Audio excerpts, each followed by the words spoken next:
अल्हम्दुलिल्लाह वकफ़ा वस्सलामुन अला इबादिहिल्लज़ीना इस्तफ़ा अम्मा बअद फ़अऊज़ु बिल्लाहि मिनश शैतानिर रजीम बिस्मिल्लाहिर रहमानिर रहीम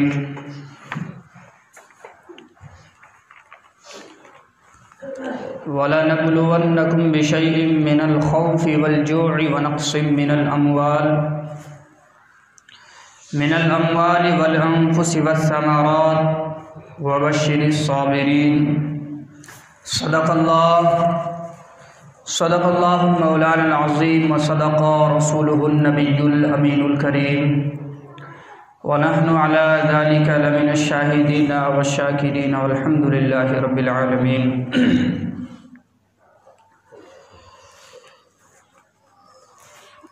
दुश्मने अहमद पे शिद्दत कीजिए, दुश्मने अहमद पे शिद्दत कीजिए, मुल्हिदों की क्या मरम्मत कीजिए। गैज़ में जल जाए बेदीनों के दिल, गैज़ में जल जाए बेदीनों के दिल, या रसूल अल्लाह की कसरत कीजिए। आइए हमद बारी ताला के बाद हम तमामी हज़रात मिलकर अपने आका मौला हुज़ूर अहमद मुज्तबा मुहम्मद मुस्तफ़ा सल्लल्लाहु अलैहि वसल्लम की मुक़द्दस बारगाह बेकसमना में अक़ीदत व मोहब्बत के साथ दुरूद व सलाम पढ़ लें। अल्लाहुम्मा सल्लि अला सय्यिदिना व मौलाना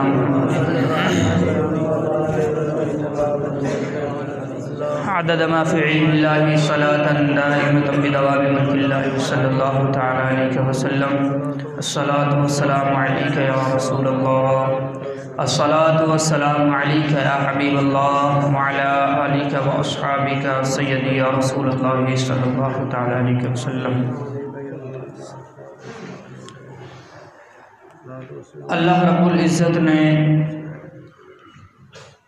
क़ुरान मजीद फ़ुरक़ान हमीद में इरशाद फरमाया, वलनबलुवन्नकुम बिशैइन मिनल खौफ़ि वल जू'i व नक़्सिम मिनल अम्वाल, और हम ज़रूर तुम्हें आज़माएंगे कुछ डर और भूख से, और कुछ मालों और जानों और फलों की कमी से आज़माएंगे। वबश्शिरिस साबिरीन, और सब्र करने वालों के लिए खुशखबरी सुना दो। यानी जो सब्र करेगा, जो सब्र करने वाला होगा, उसको खुशखबरी सुना दो। किस चीज़ की? यानी जन्नत की बशारत उसको सुना दो, जो सब्र का दामन नहीं छोड़ेगा। अल्लाह रब्बुल इज़्ज़त ने इस क़ुरान मजीद की आयत के अंदर कई चीज़ों का ज़िक्र फरमाया है, और ये हुक्म रब का है। मैंने अहादीस करीमा नहीं पढ़ी बल्कि कुरान की आयत पढ़ी है। अल्लाह ने क्लियर मुतलक फरमाया, हम ज़रूर आज़माएंगे तुम्हें, क्योंकि अब और उम्मतों की तरह ऐसा नहीं है कि उम्मत मोहम्मद या गुनाह नहीं कर रही है, शरीयत को पैमाल नहीं कर रही है, हुक्म इलाही को नहीं तोड़ रही है, नहीं, बल्कि ऐसा है तोड़ रही है, ज़रूर हुक्म इलाही को भी तोड़ रही है, शरीयत को भी पैमाल कर रही है। लेकिन पहले की उम्मतें अगर ऐसा करती थी, रब का उन पर अजाब नाजिल हो जाया करता था। लेकिन अब ऐसा क्यों नहीं? तो प्यारे आका अलैहिस्सलातु वस्सलाम ने अपनी उम्मत के लिए खैर की दुआएं मांगी थी। ये उन दुआओं का नतीजा है। लेकिन मेरे रब ने ये ऐलान फरमा दिया, ठीक है, अजाब तो तुरंत तुम पर नहीं दिया जाएगा, इसका हिसाब तो हश्र में एक दफ़ा होगा, लेकिन आजमाइश ज़रूर आएंगी, आजमाए तुम ज़रूर जाओगे, क्योंकि ऐसी नेमतों से तुम्हें नवाजा है जो अब से कब्ल किसी उम्मत को नहीं नवाजा था। अल्लाह ने ज़रूर फरमा दिया, हम ज़रूर तुम्हें आजमाएंगे इस चीज़ से, बिशैइन मिनल खौफ, खौफ से यानी डर से, वलजूर और भूख से, व नक्सी मिनल अम्वाल और माल की कमी से, वल अनफुस और जानों से, व समरात और फलों की कमी से आजमाया जाएगा। आज हालात आपके मद्देनज़र है। मेरा कहने का मकसद ये नहीं कि सिर्फ़ हालात हमारे मुल्क के ऐसे हैं, नहीं, बल्कि आप पूरी दुनिया का जायज़ा लिया जाए। पूरी दुनिया का जायज़ा लो कि पूरी दुनिया के अंदर मुसलमान किस तरीक़े से अबू हाली का शिकार है। मुसलमान परेशान हैं। कहीं मुसलमानों को इबादत से रोका जा रहा है, कहीं मुसलमानों को उनकी ज़ाती मफाद से रोका जा रहा है, कहीं उनको जो फ़ायदेमंद चीज़ है उनसे रोका जा रहा है, कहीं बढ़ती नस्ल से, मुसलमानों की ताकत से परेशान होकर मद्दी नज़र की कौम परेशान है। तो इनको ज़ेर किया जाए, इनको ज़वाल पजीर किया जाए मुसलमानों को किसी न किसी तरीक़े से। आज उसी नज़रियात का हामिल हमारा मुल्क हो चुका है। मेरे भाई, ये कोई नया दौर नहीं है। असल बात ये है कि मुसलमान जब तक मुत्तहिद थे, मुसलमान जब तक एकजुट थे, मुसलमान जब तक शरीयत के पाबंद थे, मुसलमान जब तक हुक्म इलाही के पाबंद थे, किसी ताकत में, किसी हिम्मत में या किसी बड़े से बड़ी बहादुर में ऐसी जुर्रत नहीं थी कि मुसलमानों को ललकारा जा सके। हाँ, एक वक्त वो भी था कि जब 1000 यानी 1000 ताकत थी उसके अंदर, 1000 लोगों की। एक दफ़ा उसने मुसलमानों को ललकारा था, शेर खुदा ने उसका ऐसा जवाब दिया था कि उसको ज़मीन पर ज़वाल पजीर कर दिया था। दुनिया की उसके बाद कोई ताकत ऐसी पैदा नहीं, कोई ऐसा सुरमा ऐसा पैदा नहीं हुआ जो मुसलमानों को ललकार सके। जब तक मुसलमान मुत्तहिद रहे, जब तक मुसलमान शरीयत के पाबंद रहे। लेकिन जैसे मुसलमानों को शरीयत को उखालना और शरीयत की नाफरमानी, हुक्म इलाही को तोड़ना चालू कर दिया, मुसलमानों के गले आफतें पड़ गई है और मुसलमानों को आफतों ने अपना लिया है। आज पूरी कौम और पूरी दुनिया के अंदर देखे, सिर्फ परेशान अगर कोई कौम है वो मुसलमान कौम है। वजह क्या है आप नहीं जानती। आज पूरा मुल्क दहशत में, खौफ ज़दा है। आज पूरा मुल्क यानी परेशान है। क्यों परेशान है नहीं समझा हमने। असल हालात तो देख ली कि जी हमें फुला परेशान कर रहे हैं, हमारा हक छीना जा रहा है, हमें अपने ही मुल्क के अंदर, अपने ही वतन के अंदर हमें इज्जत हमारी ज़ाइल की जा रही है। तो आप नहीं जानते, असल मकसद की तरफ नहीं देखा। आपने देखा है कि पूरे मुल्क के अंदर पूरी कौम, मुस्लिम कौम रोडों पर है, सड़कों पर है, लेकिन ऐसा तो नहीं देखा कि पूरी कौम मस्जिद के अंदर आ गई हो।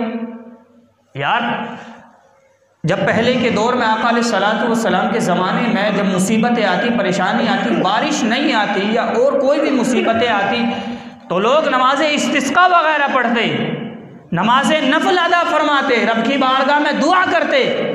एक तरफ हमारा ईमान ये है कि उस रब की ज़ात के सिवा, उस रब की ताकत के सामने कोई ताकत पर नहीं मार सकती, उस ज़ात के सामने कोई ज़ात यानी मुकाबला नहीं कर सकती, उसकी ताकत सब पर हावी है, सब पर गालिब है। लेकिन एक तरफा हमारा अमल ये भी है कि हम उस रब से मुँह मोड़ कर दुनियावी ताकत से मदद मांग रहे हैं। हमारा हाल आज ही होगा ईमान कमज़ोर का कि हम दुनिया यानी रोडों पर निकल गए, बाहर निकल गए, बजाय अपने रब के सामने आने की। यार, हमारा रब इतना मजबूर नहीं है। मेरे रब ने जब भी मुसलमानों की मदद फरमाई थी, जब मुसलमान गिनती के थे, चंद मुसलमान थे, सिर्फ गालिबन 30 से 40 मुसलमान थे, जब भी मेरे रब ने मुसलमानों को सरबलंदी इज्जत अता फरमाई थी। आज तो करोड़ मुसलमान हैं, क्यों परेशान है फिर? लेकिन आज हालात देख ले। अब ऐसे हालात में भी मुसलमान तैयार नहीं आने के लिए, पूरा दिन वहाँ गवा रहा है, पूरा दिन रोडों पर और राजनीति में खेल रहा है। लेकिन ये नहीं अपने रब के सामने आकर 2 रकात नमाज नफिल अदा करे, कहे परवरदिगारा ये जो मुसीबत आज हमारे गुनाहों की नहूसत हम पर पड़ गई है, इसे दूर अता फरमा। मेरे रब की ताकत को देर नहीं है बिल्कुल भी। वहाँ मांगो तो सही, एक बार उस रब की बारगाह में गिड़गिड़ाओ, 2 रकात नमाज नफिल पढ़ के और उस रब की बारगाह में दुआ करो। कितना ही बड़ा ताकतवर क्यों ना हो यार। चंगेज़ी खां, इससे बड़े बड़े बादशाह आए पहले, जिन्होंने मुसलमानों की कत्ल कर करके उनकी खोपड़ियों की मीनार बना करके और मुसलमान की खोपड़ियों में शराबें पी थी, अल्लाह ने उनको भी गारत किया है, अल्लाह ने उनको भी नेस्ता नाबूद किया है। तो फिर ये क्या है? लेकिन ये आज हमारे ही अमाल के करतूत है। अल्लाह ने कुरान में दूसरी जगह इरशाद फरमाया, वमा असाबकुम मिन मुसीबतिन फबिमा कसबत ऐदीकुम। ये भी कुरान करीम की आयत है कि आज जो तुम कुछ कर रहे हो ये सब तुम्हारे हाथों के ही करतूत है। जो बलाएं आ रही है, मुसीबतें आ रही है, ये ना समझे कि हम पर खामखा हमको सताया जा रहा है, हमारा हक छीना जा रहा है, ये ना समझे। नहीं, बल्कि ये हमारे गुनाहों की नहूसत है जो आज हमें परेशान किया जा रहा है, हमारे घरों से निकाला जा रहा है, हमें जो हमारा हक है वो छीना जा रहा है। इतनी पावर है, इतनी ताकत है मुसलमानों के पास। आज भी सबसे ज़्यादा मुसलमान ये मुल्क है आज भी, लेकिन फिर भी मुसलमान परेशान है। तो मेरे भाई, उधर ना जाने से बेहतर सबसे पहले अपने रब की बारगाह में सजदा रेज़ हो, वो बात का मामला है, वो भी ज़रूरी है, वो भी ज़रूरी है। क्योंकि सहाबाए किराम निकले, ये नहीं सहाबाए किराम घर में बैठे रहे, नहीं, बल्कि सहाबाए किराम तलवारें ले लेकर अपने हक़ के लिए निकले हैं, अपने दीन के खातिर निकले हैं। लेकिन कब निकले? पहले अपने रब की बारगाह में अपने सर को खम किया है, तब निकले हैं। यानी उन्होंने लड़ते लड़ते भी रब की इबादत को नहीं भूला है। आज हमें कोई परेशानी नहीं है, फिर भी हम अपने रब की इबादत को से मुँह मोड़े हुए। तो मेरे भाई, सबसे पहले अपने रब की इबादत, अपने रब की बारगाह में झुकना है। और कसीर अहादीस में मुसलमान पर मुसीबत आने का जो सवाब बयान किया गया, उस पर सब्र, यानी मान के चलो आज मुसीबतें हमारे गले लगी हुई है। कोई मुसलमान ऐसा है, आपने देखा होगा अभी कुछ दिन पहले बाबरी मस्जिद का मामला हुआ था। वहाँ ये नहीं मामला कि जी वहाँ मुसलमान नमाज़ पढ़ने नहीं जाता था, मसला ये नहीं है। मसला ये था कि मस्जिद है, रब का घर था, मसला ये नहीं कि वह नमाज़ पढ़ने नहीं जाता था। मामला इनको तो उनसे है ही नहीं बिल्कुल भी। मसला तो ये है कि वहाँ मस्जिद थी और उसको उजाड़ दिया गया, मुसलमान उसके लिए तो नहीं निकला बिल्कुल भी। उसके खातिर मुसलमान ने कोई प्रदूषण नहीं किया, निकल कर बाहर नहीं आए रब के घर के लिए। आज अपने लिए आजमाइश हुई है तो मुसलमान परेशान है। क्यों ना परेशान हो? फिर रब तबारक व तआला की मदद कहाँ से आएगी? भाई आप देखिए हम क्या क्या कर रहे हैं। और फिर सब्र पर देखें, अगर मुसीबतें आती है सब्र करते रहे और सब्र के साथ हर चीज़ करे, एहतिजाज भी करे और प्रदूषण वगैरह सब करे, निकले अपने हक के लिए। लेकिन सब्र का दामन थाम कर इस्लाम के दामन पर अगर अल्लाह न करे तुम्हारी एक शरारत से अगर दाग आया और इस्लाम बदनाम हो गया, मुसलमान बदनाम हो गए, तो आप जानते हैं इसकी भुगतान कैसे करनी पड़ेगी, कितने बड़े आप गुनाह के हकदार ठहरेंगे कि इस्लाम के दामन पर तुम्हारी वजह से दाग आ गया। इस्लाम कभी दंगे फसाद करना नहीं सिखाता, इस्लाम किसी के हक को मारना नहीं सिखाता, इस्लाम किसी चीज़ को तोड़ फोड़ नहीं सिखाता। मुस्तफ़ा करीम सल्लल्लाहु अलैहि वसल्लम की वो रिवायतें भी मैंने सुनानी है कि जब मुसीबतें आई थी, आजमाइशें आई थी, इम्तिहान आया था, मेरे नबी अलैहिस्सलातु वस्सलाम ने तोड़ फोड़ नहीं मचाई थी, गुलामान मुस्तफ़ा ने हरम के अंदर तोड़ फोड़ नहीं मचाई थी, बल्कि सब्र का दामन थामते हुए इस्तिकामत के साथ इस्लाम का परचम लहराया था, इस्लाम का परचम लहराया था। लेकिन सब्र के साथ सब्र का दामन नहीं छोड़ा था।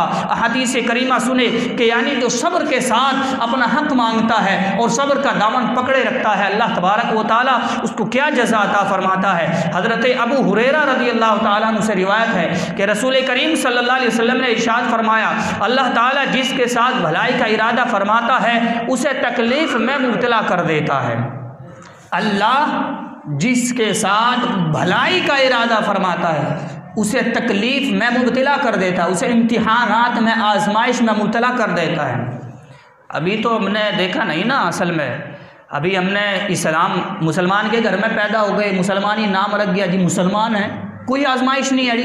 कभी इस्लाम के लिए लड़े, कभी हमने कोई अपने बदन पर कोई दाग खाए इस्लाम के लिए, कभी नहीं। तो हमें एहसास नहीं है अभी इस्लाम का, भी हमें एहसास नहीं है कितनी मुसीबतों से निकलकर हमारे पास पहुंचा है। अब थोड़ी आजमाइश आई, इसमें ही परेशान हो गया मुसलमान, इसमें यानी खौफ में ऐसा मुब्तला हो गया कि बस परेशान है, कितनी बड़ी मुसीबतें हम पर आ गई। सब्र का दामन नहीं, उसे यकीन नहीं अपने रब की ज़ात पर। यार रब की ज़ात से बड़ी कौन ज़ात होगी? रब नहीं देख रहा कि हम पर मुसीबतें ढाई जा रही है? कि अल्लाह के नबी पर कितनी मुसीबतें आई थी, उस वक्त को ज़रा याद करो। और फिर और सुने, हज़रत अबू सईद खुदरी रज़ी अल्लाह ताला अन्हु से रिवायत है कि हुज़ूर अक़दस सल्लल्लाहु अलैहि वसल्लम ने इरशाद फरमाया, मुसलमान को जो तकलीफ़, रंजो मलाल, अज़ियत, गम पहुँचे, यहाँ तक कि उसके पैर में कांटा भी चुभ जाए, अल्लाह ताला उनके सबब उसके गुनाहों को मिटा देता है। अल्लाह ताला उसके गुनाहों को मिटा, लेकिन कब मिटाता है ये भी सुने, कब मिटाता है? जब सब्र का दामन थामे रखे, समझे? जब सब्र करे, ये नहीं बेसब्री का मुजाहिरा करे और दूसरों का हक मारे, नुकसानात करे, इससे ये सब्र नहीं है। बल्कि सब्र ये है, अज़ियतें दी जाए उस पर भी सब्र करे, उस पर भी सब्र करते हुए अपने हक के खातिर आगे बढ़ते रहे, नामूस रिसालत के खातिर आगे बढ़ते रहे। एक अहदीस करीमा और सुने, हज़रत अबू हुरैरा रज़ी अल्लाह ताला अन्हु से रिवायत है कि रसूल करीम सल्लल्लाहु अलैहि वसल्लम ने इरशाद फरमाया, मुसलमान मर्द औरत के जान व माल औलाद में हमेशा मुसीबत रहती है। मुसलमान मर्द औरत के जान व माल औलाद में, जान व माल औलाद में हमेशा मुसीबत रहती है, यहाँ तक कि वो अल्लाह ताला से इस हाल में मिलता है कि उस पर कोई गुनाह नहीं रहता। समझ गए? इन मुसीबतों के ज़रिए, इन परेशानियों के ज़रिए, इन आजमाइश के ज़रिए उसके गुनाह मिटा दिए जाते हैं। अल्लाह उसके गुनाहों को मिटा देता है, लेकिन कब? जब सब्र का दामन थामे रखे, सब्र के साथ अपना हक मांगे। आज क्या है, देखो हमारी थोड़ी सी गलती से और कुछ शरारतियों की वजह से आज मुसलमानों को बदनाम किया जा रहा। देखो जी, ये मुसलमान है, कल अगर हम यानी इनके साथ ऐसा रवैया नहीं करते, ये मामलात या ये कानून नहीं बनाते, तो आज ये सरकारी या आवाम की चीज़ों को तकलीफ़ तोड़फोड़ मचा रहे, कल ये हमारे घरों को जलाते। ऐसे ऐसे ट्वीट किए जा रहे मुसलमानों के ऊपर कि ये मुसलमानों के हाल है। भाई, मुसलमान का किरदार अखलाक ये नहीं है किसी चीज़ को अज़ियत पहुँचाए या तकलीफ़ दे। अपना हक ये है कि सब्र और इस्तिक़ामत के साथ अपना हक मांगे। जब वो मामला बाद की बात है कि जब मामला इस्लाम पर बन आए और जान पर बन आए तो तब इजाज़त दी है इस्लाम ने, लेकिन ये नहीं खामे खा मुसलमान पर और इस्लाम पर दाग धब्बे लाने की कोशिश करे। तो इस पर एक यानी खुद मुजाहिरा करे और अपने अंदर झांके कि हमारी कहीं हमारी वजह से इस्लाम पर दाग ना आ जाए, मुसलमान बदनाम ना हो जाए। क्योंकि फिर सिर्फ वक्ती तौर का मुसलमान बदनाम नहीं होता, फिर पूरा समाज, पूरी कौम बदनाम होती है। तो इस चीज़ पर ज़रा ध्यान रखे, करे, हर चीज़ करे, अपने हक़ के लिए निकले, मुजाहिरा करे, एहतिजाज करे, बिल्कुल इजाज़त है। लेकिन ये नहीं कि तुम उन एहतिजाज के चक्कर में आकर कुछ शरारती लोग मुसलमान को बदनाम कराए, ये बिल्कुल इजाज़त नहीं है। इसकी कोई धर्म या कोई शिक्षा इसकी इजाज़त नहीं देती। बल्कि प्यारे आका अलैहिस्सलातु वस्सलाम की वो सीरत याद करो कि जिस वक्त प्यारे आका अलैहिस्सलातु वस्सलाम को तकालीफ में मुब्तला किया, आका अलैहिस्सलातु वस्सलाम ने यानी नबुव्वत का ऐलान फरमाया। नबुव्वत का ऐलान फरमाने के बाद में आका अलैहिस्सलातु वस्सलाम ने दीन की तबलीग फरमाई, दीन की तबलीग फरमाई। मुसलमानों पर अज़ियत तकलीफ़ देने लगे लोग, यहाँ तक कि हज़रत खब्बाब रज़ी अल्लाह ताला अन्हु ये उसी वक्त के मुसलमान हैं कि जब चंद मुसलमान थे। हज़रत खब्बाब रज़ी अल्लाह ताला अन्हु को कुफ़ार मुशरिकीन ने पकड़ा और पकड़ने के बाद में उनको दहकते हुए कोलों पर लिटाया, दहकते हुए कोलों पर लिटाया, यहाँ तक कि भारी चीज़ उनके सीने पर रख दी और उनकी यानी कमर से, उनकी पीठ से जो खून टपक रहा था, उस खून से, उस पीठ से जो कोयले आग थी वो बुझ गई थी। अल्लाह अकबर। ऐसी तकलीफ़ यानी सहाबा इकराम को दी गई, किस खातिर? आखिर वजह क्या था? उनका जुर्म क्या था? उनका जुर्म सिर्फ ये था कि वो मुसलमान है, इस्लाम के दामन में आ गए, उन्होंने मुस्तफ़ा करीम का कलमा पढ़ लिया है, सिर्फ इस वजह से सताया गया। और आप असल मुसलमान नहीं जानता, तारीख़ से नावाकिफ़ है, हल्को मुसलमान के दुश्मन क्यों है। और कुफ़ार मुशरिकीन के लिए तो आयत करीमा अल्लाह रब्बुल इज़्ज़त ने फरमाई है कभी अपने नहीं हो सकते जब तक कि तुम इनके दीन को तस्लीम ना कर लो, जब तक कि तुम इनके धर्म को इख्तियार ना कर लो, जब तक ये बाज नहीं आ सकते। तो चाहते ही ये है कि मुसलमान इस्लाम के दामन से निकल कर बुत परस्ती में आ जाए, मुसलमान का दामन छोड़कर, इस्लाम का दामन छोड़कर बुत परस्ती के अंदर आ जाए। असल इनका मकसद ये है, और कुछ वजह नहीं, और वजह कुछ नहीं है। बस वजह ये है कि ये एक रब के मानने वाले हैं, ये भी बुत परस्त बन जाए। कोई तकलीफ़ नहीं देगा, फिर कोई अज़ियत है, कोई परेशानी नहीं आएगी। उस वक्त भी मुसलमानों को क्यों सताया जाता? वजह यही थी कि जो इस्लाम के दामन में आता उसको सताया जाता, उसको परेशान किया जाता, उसको अज़ियतों में मुब्तला किया जाता। यहाँ तक कि रिवायतों में हज़रत उमर रज़ी अल्लाह ताला अन्हु इस्लाम लाने से पहले आपकी बांदी लुबैदा, यानी जिसने इस्लाम कबूल कर लिया था, तारीख़ को पढ़ो, हम तो मर्द है, उस वक्त की औरतों ने भी इस्लाम पर ऐसे इस्तिकामत के साथ यानी अपना दम लिया कि यानी उनके पैरों में कोई लग़ज़िश नहीं आई, बल्कि इस्तिकामत के साथ इस्लाम पर जमी रही। हज़रत उमर रज़ी अल्लाह ताला अन्हु फरमाते हैं कि उसको बारहा अज़ियतें और तकलीफ़ दी जाती, लेकिन वो हमेशा यही कहती कि दामन मुस्तफ़ा मुझसे नहीं छूटेगा। मुस्तफ़ा का दामन अब अपना लिया है, इस्लाम के दामन में आ गई हूँ, तो अब इस्लाम का दामन नहीं छूटेगा। इसी तरीके से एक और बांदी थी हज़रत उमर की, उसको भी इसी तरीके से तकलीफ दी जाती। लेकिन रिवायतों के अंदर यह है कि कुफ़ार और मुशरिकीन मुसलमानों को बारहा अज़ियत तकलीफ पहुँचाते, बारहा तकलीफ पहुँचाते रहते, लेकिन किसी मुसलमान के बच्चे के पैर में ज़रा सी भी लग़ज़िश नहीं आए कि कोई मुसलमान डर के मारे या उनके सताने की वजह से इस्लाम से फिलकर काफिरों के दामन में आ जाए। एक भी बच्चे के पैर में मुसलमान की लग़ज़िश नहीं आई। आज मुसलमान गमज़दा है, आज मुसलमान खौफ में घिरा हुआ है, परेशान है, सिर्फ इस वजह से मुसलमान खौफ नहीं खाता सिवाय अपने रब के। और मैंने बहरहाल तकरीरों में फरमाया, लेकिन कहा है कि आज हमारा हाल ये है कि जो अपने रब से नहीं डरता, जो रब से नहीं डरता वो हर किसी से डरता है, जो रब से डरता है वो किसी से नहीं डरता है। समझ गए? जो अपने रब से डरता है वो किसी से नहीं डरता, वक्ती हुकूमत से नहीं डरता, ना जानवरों से डरता, ना चरिंदो परिंद से डरता है, ना किसी चीज़ से डरता है। लेकिन जो रब से नहीं डरता वो हर चीज़ से डरता है, जानवरों से भी डरता है, हर चीज़ से डरता है।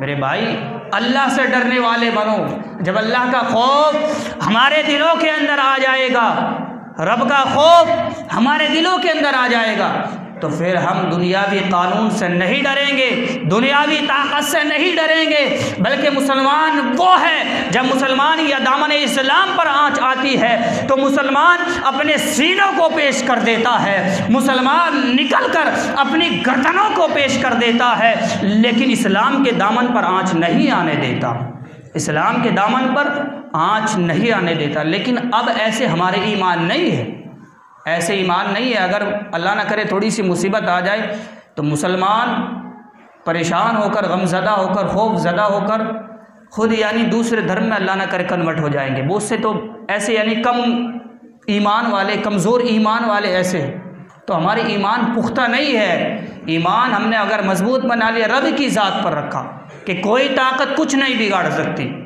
समझ गए? कोई ताकत कुछ नहीं बिगाड़ सकती सिवाय मेरे रब के। जब तक मेरा रब नहीं चाहेगा, मेरा रब देख रहा है ना मुझे, अब मैं अज़ियत में परेशान हूँ, ये मेरे गुनाहों की नहूसत है या मेरी आजमाइश है। फिर अगर मैं परेशानी में मुब्तला हूँ, या तो मेरी गुनाहों की नहूसत है या फिर ये रब की आजमाइश है। सब्र का दामन थामे रखे और मेरा रब देख रहा है, रब की ज़ात पर भरोसा रखे, रब की ज़ात पर भरोसा रखे। इंशाअल्लाह कभी मुसलमानों का ना तो रब ने बुरा चाहा है, परवरदिगारा ने ना बुरा किया है, बल्कि अगर हुआ भी है कुछ तकलीफ़ें तो उनके गुनाहों की नहूसत की वजह से आई है। आओ, आजमाइश कैसी थी, इम्तिहानात कैसे थे।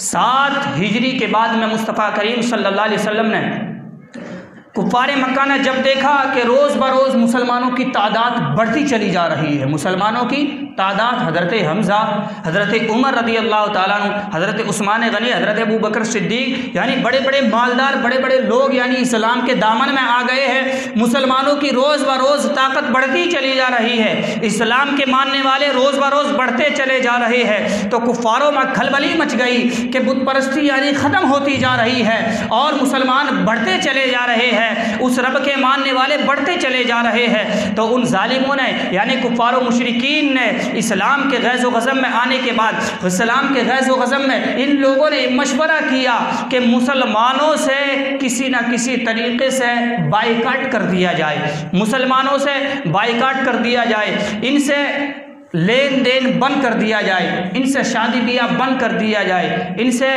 कोई चीज़ तिजारत की लेना देना बंद कर दिया जाए। कुफ़ारों ने ये मशवरा किया, यहाँ तक कि खाना पानी जो बाहर कंट्री से आता था उस खाने को सब कुफ़ार मुशरिकीन ले लेते, मुसलमानों को कुछ नहीं दिया जाता। यहाँ तक कि एक घाटी के अंदर महसूर करके उनका दाना पानी बंद कर दिया। किनका? मुसलमानों का। एक घाटी यानी पहाड़ की खो में मुसलमानों को बंद कर दिया, उनको कैद कर दिया और उनका दाना पानी बंद कर दिया। ना तो उनको खाना दिया जाता, ना दाना पानी दिया जाता। आज जो स्कीम चलाई जा रही है, कैंपों के अंदर यानी भेजा जाएगा जिनके पास उनकी पहचान नहीं होगी, उनके कागजात नहीं होंगे असल पैदाइश के। इससे पहले भी कुफार और मुशरिकीन ने मुसलमानों को घाटी के अंदर महसूर किया था, वहाँ कैद कर दिया था। हर कौम आज़ादी के साथ जी रही थी, हर कौम इस रब की ज़मीन पर यानी खाना खा रही थी, पी रही थी, लेकिन सिर्फ अगर कोई कौम ऐसी थी जिसके लिए हर चीज़ की पाबंदी थी, वो सिर्फ मुसलमान कौम थी। मुसलमानों को सिर्फ सताया जा रहा था। जब उस घाटी के अंदर महसूर कर दिया, यानी उस घाटी के अंदर मुसलमानों को कैद कर दिया, तो मुसलमानों के पास जो साजो सामान था, जो खाने का सामान था, तो आम था, वो सब का सब खत्म हो गया। रिवायतों के अंदर ये लिखा है कि जो चमड़ा था उसको मुसलमान पकाते, उसको उबालते, उससे अपने पेट की आगे बुझाते। जो मुसलमानी औरत थी यानी उनके शिकम के अंदर, उनकी पिस्तानों के अंदर दूध खुश्क हो गया था। बच्चे मारे भूख के, मारे प्यास के तड़प रहे थे और ज़मीनें अपनी ज़बानें पत्थरों पर रगड़ रगड़ कर अपने पेट की आगे बुझा रहे थे। मुसलमानों, एक तारीख मुसलमान की ये भी थी, ज़रा मुसलमानों की तारीख को याद करो, आका अलैहिस्सलातु वस्सलाम के इस दौर को याद करो कि जब महसूर कर दिया गया और मुसलमानों को कोई चीज़ नहीं दी जा रही थी, यहाँ तक कि खाना पानी सब खत्म हो गया, तो मुसलमान भूख की वजह से परेशान थे, तड़प रहे थे। यहाँ तक कि बच्चे यानी पत्थरों पर अपनी ज़बानों को रगड़ते, अपने पेट की आग को बुझाते। लेकिन उसी वक्त में अल्लाह रब्बुल इज़्ज़त ने देखा कि मुसलमान सब्र का दामन थामे हुए हैं, मुसलमान सब्र और इस्तिकामत के साथ सब्र का दामन थामे हुए हैं, अपने रब की इबादत में महवे है, अपने रब की इबादत में गर्क है। तो अल्लाह रब्बुल इज़्ज़त ने फिर ऐसा करम फरमाया, उन्हीं कुफ़ार और मुशरिकीन में कुछ लोग खड़े हो गए और उन्होंने कुफ़ार और मुशरिकीन के उस अहद को यानी पूरे मुकम्मल 3 साल तक मुसलमान उस कैद के अंदर रहे, जहां मुसलमानों को न दाना दिया गया, न खाना दिया गया, न पानी दिया गया। लेकिन मुसलमान परेशान नहीं हुए, बल्कि अपनी रब की ज़ात पर भरोसा रखा। मुसलमानों ने कुफ़ार और मुशरिकीन में से कुछ लोग खड़े हुए और उन्होंने कहा कि ये कहाँ का इंसाफ है कि बनु हाशिम को कैद रखा जाए,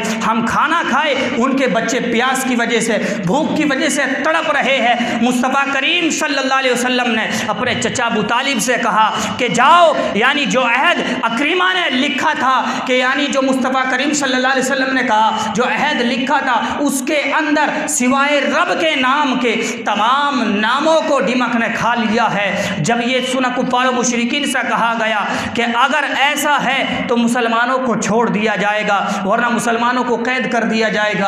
अल्लाहु अकबर। जब उस कुफ़ार मुशरिकीन हरम काबा के अंदर गए और उस अहदनामे को देखा तो क्या देखते हैं कि उसके अंदर जो मुस्तफ़ा करीम ने फरमाया था सिवाय मेरे रब के नाम के तमाम ख़त को दिमक खा गई है। जब देखा गया तो पूरा ख़त यानी दिमक खा गई थी, लेकिन रब का नाम बाकी था, रब का नाम बाकी था।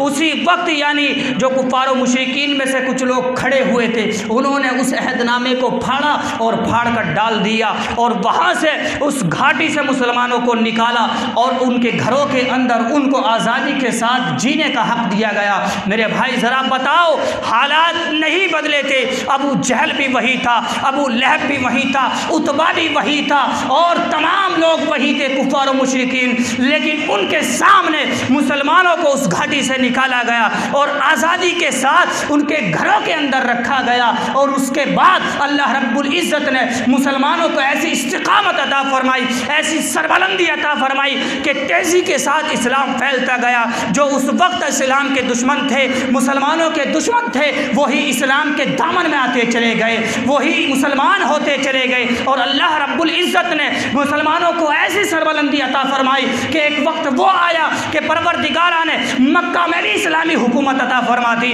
मदीना के अंदर भी इस्लामी हुकूमत अता फरमा दी। एक वक्त वो आया कि इस लाख मुरब्बा के अंदर हज़रत उमर रज़ी अल्लाह ताला अन्हु ने सिर्फ सब्र का दामन थामे हुए, इस्तिकामत के साथ सब्र का दामन थामे हुए आगे बढ़ते हुए परचम इस्लाम को आधी दुनिया के अंदर इस्लाम का परचम लहरा दिया था। आधी दुनिया के अंदर कहाँ 40-35 आदमी मुसलमान थे।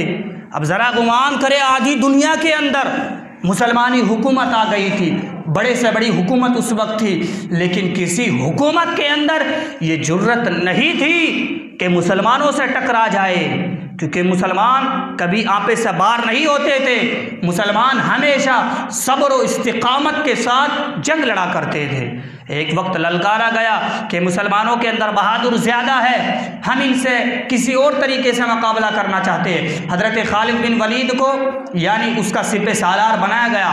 और कुफ़ार मुशरिकीन ने वो कैसी लड़ाई थी, वो ऐसी लड़ाई थी कि बाज़ारों को खूबसूरत नौजवान लड़कियों से बरहाना सजा दिया गया था। और तय ये था कि अगर कोई भी मुसलमान बहक गया तो मुसलमान जंग हार जाएंगे, और अगर कोई भी मुसलमान नहीं यानी बहका तो मुसलमान जीत जाएंगे। हज़रत खालिद बिन वलीद ने उस यानी बाज़ार को अबूर पार करने से पहले खुतबा दिया, कहा कि हम मुस्तफ़ा के ग़ुलाम हैं, हमने मुस्तफ़ा के दामन पर दाग नहीं आने देना है। और वक्त वो आ गया है कि जब हमने अपनी ताकत के साथ कुफ़ार और मुशरिकीन को, दुनिया की हर ताकत को ज़ेर किया है, अब वक्त आ गया है इम्तिहानात का। किसी मुसलमान, कोई मुसलमान ये जुर्रत ना करे कि अपनी नज़रों को ऊपर, बल्कि जहन्नम का खौफ, कब्र का अजाब अपनी नज़रों के सामने बसाते हुए इस बाज़ार को अबूर करना है। तारीख गवाह है, हज़रत खालिद बिन वलीद यानी उनके मुसलमानों के सिपह सालार थे और उस पूरे बाज़ार को अबूर कर दिया। किसी एक मुसलमान की भी नज़र नहीं बहकी थी और मुसलमान ने यानी उस जंग को भी फतह और कामयाबी में बदल दिया था। मुसलमानों ने ऐसे हालात भी आए हैं। तो मेरे भाई सब्र का दामन थामे रखे। मुसीबतें मोमिनों पर आती है, काफिरों पर नहीं आती, क्योंकि अल्लाह रब्बुल इज़्ज़त ने फरमा दिया ऐलानिया तौर पर मुसलमानों को आजमाया जाएगा, कभी उनकी जान की वजह से, कभी मालों में कमी की वजह से। परेशान और खौफ ज़दा ना हो। मुसलमान खौफ नहीं खाता दुनियावी ताकत से, मुसलमान खौफ खाता है तो अपने रब से खौफ खाता है। हम टकरा जाएंगे इस्लाम के खातिर, अपनी जान गंवा देंगे, लेकिन इस्लाम के दामन पर आँच नहीं आने देंगे, इस्लाम को नीचा नहीं देखने देंगे। कल भी इस्लाम का परचम बुलंद था, इंशाअल्लाह आज भी इस्लाम का परचम बुलंद रहेगा। मुजाहिदा एहतिजाज करे, लेकिन एक सरहद के अंदर रहकर कोई भी ऐसी खुराफात ना करे जिसकी वजह से मुसलमान बदनाम हो, इस्लाम बदनाम हो। अल्लाह की बारगाह में दुआ है, मौला तबारक व तआला इस्तिकामत के साथ अपना हक हासिल करने की तौफीक अता फरमाए, मुसलमानों की गैबी मदद अता फरमाए और मुसलमानों को अपनी रब की बारगाह में सजदा रेज़ होने की तौफीक अता फरमाए। अस्तगफिरुल्लाह रब्बी मिन कुल्लि ज़ंबि व अतूबु इलैहि व मा अलैना इल्लल बलाग।